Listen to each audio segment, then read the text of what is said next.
the immediate moment you step into the room, there's a very strong sense of belonging and connection with everyone in Anne. She will push you until you do your best in a way that's so encouraging as well. Like she will know that you're worth something before you even do yourself. Well done. All right, now we're a little bit more awake. Do we know our lines a little bit better? She pushes us, but not to the point where we, don't want to do it anymore, basically. So it's like the perfect level. Yeah, no, she's definitely like a hard ass, but it's good, like, it's like she'll bring you to the top of your potential.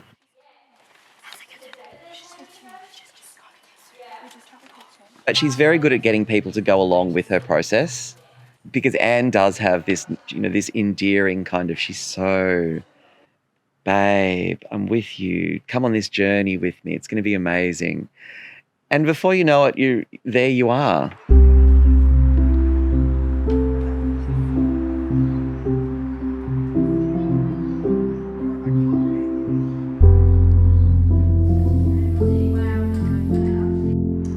show me, babe, like you hanging on to that roller coaster ride. Look, I live and breathe the show. I'll probably be divorced by the time this thing goes on. And that's my personality. I've become quite consumed. We, and Annie would back me up here, we were a big family, and not big as in number, but big personality-wise. Our dining room table was large. There was a lot of emotion. There was a lot of talking, a lot of hand gesture, big stories, lots of jokes. It was very much an environment in which you had to make yourself heard, and being amusing was very important. Telling a good story was extremely important. So I think we grew up in a family in which children were expected to have a kind of narrative voice and be able to relate the world back to their parents and their siblings in order to get a laugh. I mean, I always come to Johnny with an idea. And, this year I came with an idea of what we were going to write. I'd also came with all the transcripts, the interviews, the kids' stories, what they wrote, and we just put it all out there. And Johnny sits in one corner and writes. I sit in another corner and write, and then we don't speak for hours, and then we come together and we show one another what we've written, and we talk about stuff, and we go back and do it all over again, and then we come back. And this year was really hard because Johnny is not a kitchen sink drama sort of guy. He's not at all. He's more fantasy, and in some ways Johnny's a poet. Maybe that's it. Kids are okay. When they start turning into adults, that's when the rot sets in. Yeah, kids are fine. It's grown-up humans that I can't fucking tolerate. You all right there, mate? Oh, I'm so sorry. Is my menial labour getting in the way of your loafers? In past years, it's mostly been Anne and her brother that think of some imaginative play, and they spend a long time developing that.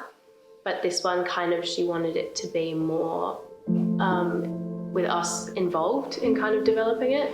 So we each did a small interview thing with her, and she kind of just asked us about teenage lives and I guess maybe from being 11 to whatever age we are now, and things that have happened, and your day-to-day lives and big deals and things like that, and then has tried to take most of those aspects and different parts of it, so mental health and your busy lives, and just incorporate it into making a story. They shared a great deal with me. In fact, I was really surprised by how willing they were to tell me what was going on in their life, how willing they were to share very personal things and see it represented as art. And I did wonder at the time, surely you're not sharing all of this with your parents, because part of me as a parent was listening to them thinking, oh my God, you didn't, because they were telling me these things they'd done and I was horrified. Wearing the parent hat, I was kind of reeling. In a way, what they were giving me was all this stuff to put in front of them. All these little stories and bits and pieces and words and experiences, and I sort of put it together in a shape, and then I sort of held it up to them and said, is this you? It was sort of like when the hairdresser shows you the back of your head. I suppose on opening night, what I'm hoping for is that the young adults in that audience will feel that it is. And I hope that the actors rehearsing it have felt that it is them. For a lot of parents, I reckon it'll be like a big wake-up call, like, oh, this actually happens and this is what my kid's going through. And it'd be a way to, like, kind of explain, like, for kids who can't tell their parents the stuff that they go through or the stuff that happens around them, it'll be another way for the parents to kind of see that. Anna definitely communicated that the show had some grit going on, was not afraid to be going into the dark stuff around where kids are at, how they're feeling. And I think the play also has parent characters as well as teen characters. What do you mean? You're going to be working late again? It's not something I'm choosing. Friday night's movie night, Mick. You know that. How is that not a choice? Look, if you want me to stop paying for this 3-ring circus, that's fine. But if you want to keep making our mortgage payments... Jesus, they're not going to fire you! They don't need to fire me, love. All they have to do is not extend me. You know, occasionally, me, Nico and Jem, we have to come first, Mick. Emma... Fuck. And you can't hide stuff from your kids. You can say stuff when you think the door's shut. They hear everything. They feel everything. 3 on 3 on 3 makes 9. Another 3 to make it safe. And 3 and 3 and 3 makes 21. It wasn't unusual to have an idea brought to me, but this idea basically came from the young actors with which we work. They said that they wanted the third play to be markedly different from the first two. There was a feeling from a lot of the male actors that female actors had been centered in the first two plays, that they wanted a boy story, whatever that kind of looked like. People always think I'm joking, but when I'm serious, what did you do? I farted really loudly in maths. Was it meant to be a joke? No, it was serious. I seriously farted. And they had this feeling, and it was across a very wide cross-section of them, that they wanted something that represented their experiences in COVID, and wanted something that represented the experiences of being young that they felt were particular to them. So Annie brought that idea to me, and my first reaction was, I am not a 14-year-old living in inner city Melbourne, and this is going to be a big problem. And my first attempts at it really reflected that. When it was first written, there was bits of like, what is that? Like, no, this would never happen. But, you know, we all like gave our feedback, and then Johnny Ma changed the script. And yeah, now it's very like in touch of what actually happens when you're 16. What's the line in between? How I want to make them laugh. I hate myself. Oh, yeah, no, I cut that line. Okay. I love that one. I think that's a good really line. good line. Oh, Yeah, it's really relatable. Like, that's a really Oh, good okay. line. So interesting. See, maybe what we have to do, darlings, is do it all as a big group because the kids didn't like that line the other day. I think that's really a good. really It's good line. yeah. No, it's just I think that's like, yeah, hits home for a lot of people. yeah. And then it's Maybe they just get it. I hate myself when they don't laugh. I hate myself when they don't laugh. Full stop. I would not call myself a writer, but I am really good at just, I suppose, just writing from the heart and putting my stories out there. So I'm really good at doing, we always incorporate parents in the show.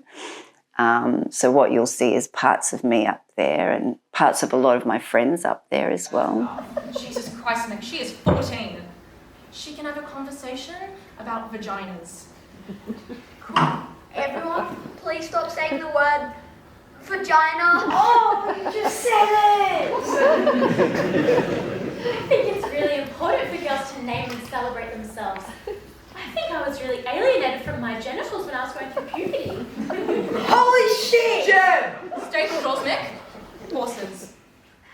Oh, I know exactly. Emma has all of these things on her back, and it's constantly the kids first, her family first, her husband first, even though she's never first in anyone else's life. And through Emma's kind of story and growth of knowing how to put herself first, I've kind of learned to do that myself.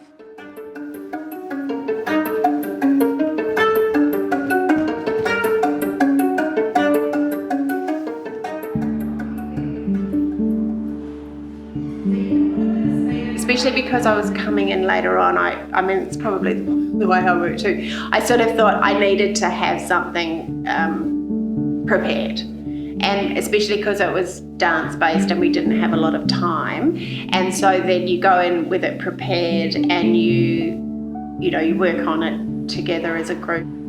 They just drop whatever's going on and they're in the zone. Like they still have opinions and are individual, but there's just kind of just this level of sort of respect in the way a really strong ethos that Anne's created through such a long time working with them and the relationship she has with them. So it's been really good, yeah.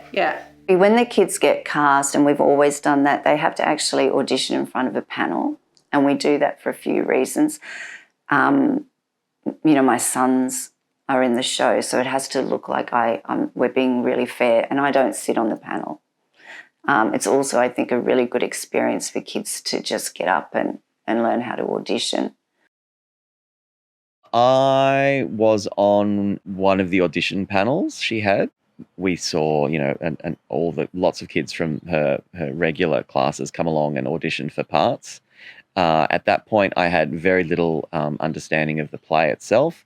We had a kind of a brief chat about what the content was going to be, and some of the kids, of course, I knew of them already and had seen what they were able to do. But then it was glorious to just watch kids audition. And I do remember very clearly at that part, we were all talking about it after we'd watched them, and we were like, you just need to create more parts, Anne. Like, you can't, that kid was amazing and that kid was amazing. How are we choosing between both of them? Because they would both be equally amazing. And then I recall after that, Anne went back to Johnny, her brother, and said, well, we're just going to need to write more parts, which I think is, it's really lovely because, again, it talks about her process. So her process honours the actors and the performers. She wants them to be able to do this. So it's evolved as it's gone along to create opportunities for people.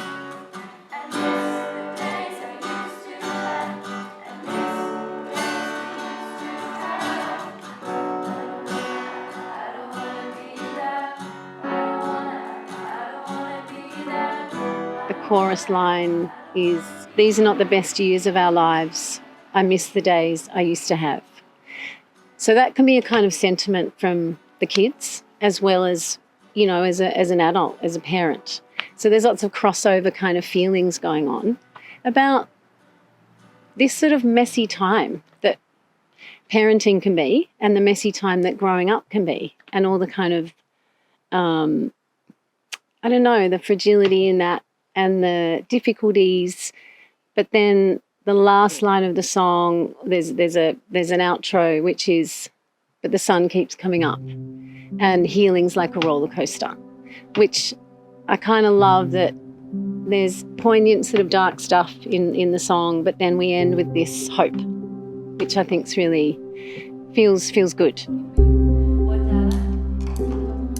I think before this play, I was very much a people pleaser. Like if I got upset, I wouldn't say anything because I needed to make sure everyone else was feeling fine, even if I wasn't. And I think through Emma, I've kind of learned that if you don't say anything, nothing's going to change. And through portraying Emma, I've been able to use her as an outlet, but also a way of growing with my emotions.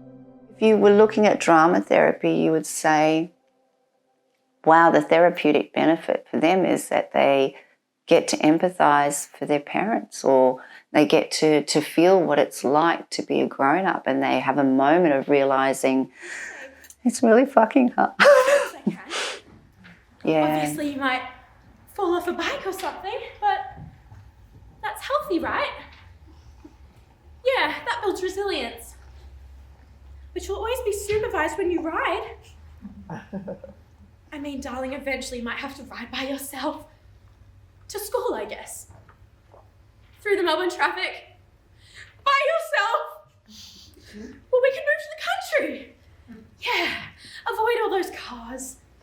Would you like to be a country kid? Mummy will have to be very careful to avoid all those towns with the ice epidemics. Maybe not sail. Maybe we'll skip all of Gippsland. The actors drove the plot and drove the dialogue. I wrote it all, but at times I didn't feel like I was necessarily writing with my own voice. There were times when I felt like I was their secretary and I was taking things down. Shit, and now I have to watch ethical porn! What the hell's ethical porn? I don't know! Porn with a palm oil in it? Quiet for me! Wait, as soon as something's ethical, it stops being hot, right? I mean, like that nasty, not quite right chocolate my parents tried to con me into. Carob! They make you use carob porn! It's a lot easier to do, I guess, certain things in certain scenes because, you know, we've known each other our entire lives. And so I guess like that barrier that most actors have to get past of like just being anxious or, I don't know, like messing up or like when you're acting with someone, it's kind of just, we don't even really have it. And so we kind of just act and it's easier, especially since we have that bond and we've had it for so long. Yeah, I feel like how I was saying before, there's like some things like that you've been through, you don't need to act as much. It's like another thing that's easier because we don't have to act the friendship we have. It's just there. The bond we have is already there, you know. Kaz? Kaz, bro, you in there? Come on, man. It's me, let me in. Let me in.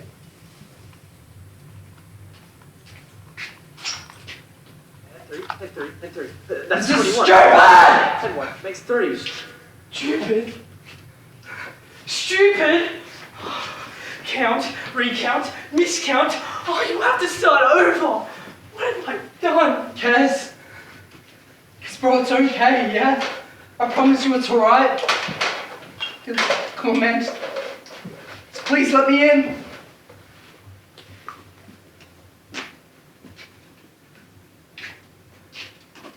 I have to let it out, Jen. Sometimes I have to let it out. I know, yeah? I just think you gotta stop now. It's alright, okay? I promise you. It's okay. Just please let me in. You can't tell Julia. Okay. Alright. I think the play is very raw and like very, very real. Like it doesn't like hold back and like just have like metaphors for what it's trying to say. Like it just goes out there and it's just like, this is things that do go on and it's like important for you to see it and we're gonna show you. This has been a really hard show on so many different levels. We've all come out of the pandemic. I think the stuff that's come out of the pandemic has affected a lot of us. This in itself is just a tough show to put on. Or the performance aspect of it, so in front of an audience, is almost a byproduct of this whole process of coming together. However many nights a week they come together to rehearse, coming to Anne's house to rehearse. The process is huge. The performance is kind of a really small part of it at the end. And what I observe when I come in on a Monday night is a group of maybe 10 or 12 teenagers just spending time together, which is really beautiful. And part of that time together is spent rehearsing and going over lines, but there's just this easiness with which they are together. And I think about the experience of having come out of COVID where we weren't with each other. I think they crave that. It's different to school. Like, I'm not sure anyone really wants to be at school, and you kind of like, friends are the only thing that gets you through it. But, you know, drama group is kind of just like a way to connect with each other, and everyone cares about each other, so it's just really fun. 5 more minutes, guys, and then we're gonna get back to it. Before the play is written and there's not kind of that whole rehearsal process and there's not a lot of material to go off because we haven't developed anything yet.